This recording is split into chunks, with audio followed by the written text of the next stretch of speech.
Joey was your average elementary-aged boy. In kindergarten, he quickly adjusted to the school day and made many friends. Kindergarten was a great year.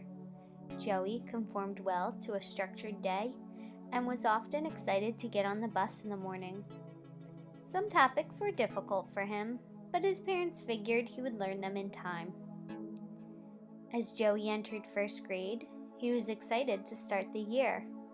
With a well-liked teacher, his parents knew he'd be successful. Joey knew many of his friends would be in his class, and he eagerly awaited his first day of school. The school year started out slowly, reviewing many of the skills that Joey had learned in kindergarten. This was very beneficial to Joey, as he needed his kindergarten skills reinforced. Each day when he came home, he had a smile on his face and begged his mom for a play date with his friends. But as the school year progressed, the work became harder. Joey was now required to read and write independently. Joey noticed his peers progressing, but was struggling to keep up. His parents noticed a change in his behaviors at home. He often woke up in the morning and was reluctant to go to school. He no longer wanted play dates with his friends, who at one time were the sun and the moon to him. He was even resistant to talking with his parents, and lately, the teacher was consistently reaching out to his parents, telling them he was struggling to get his schoolwork done, and often refused to participate in class.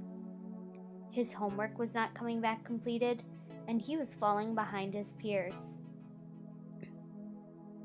His parents were lost for what was going on. And then came the day they sat down with the teacher and asked, "What more can we do for our son?"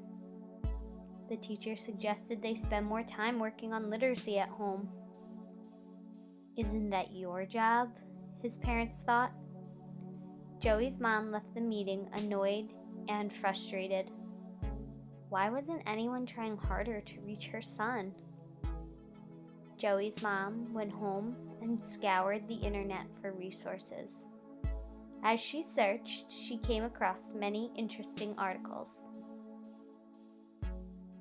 One taught her about the positive effects of reading aloud: increased brain development, knowledge, language acquisition, bonding, literacy skills, and a love of reading.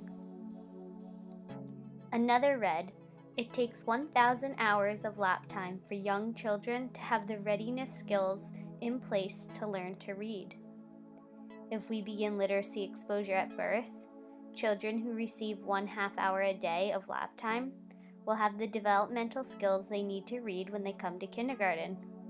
But if we wait until children are 5 years old and entering kindergarten, it will take 3 hours a day of lap time to catch these children up with their peers in order to be ready to read."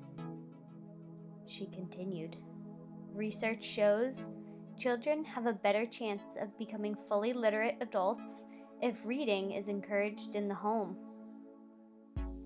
Studies show, beyond dispute, that children's achievements in school improves with increased parent involvement in education." And finally, for a child, the more time spent with a parent reading aloud increases his or her level of attachment, enhances a sense of security, and imparts the knowledge that their parent feels they are worthwhile people with whom to spend time. Joey's mom was determined to set her son on the right path. She collaborated with the teacher and even asked for suggestions on how to improve her son's education. Within a few months, Joey was slowly returning to his old self. His confidence was back, and he even restored old friendships while making new ones. His relationship with his parents improved, and on top of it all, his schoolwork was improving as well. Joey's parents, like many others, were never aware of the benefits of reading at home with their children.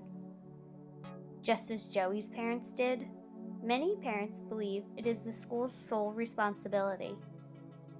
But as you can see, it takes collaboration between school and home to instill the importance of education and literacy in our young students. Luckily, Joey's parents and the school worked hard at the start. In some cases, students go on to struggle their entire life with literacy.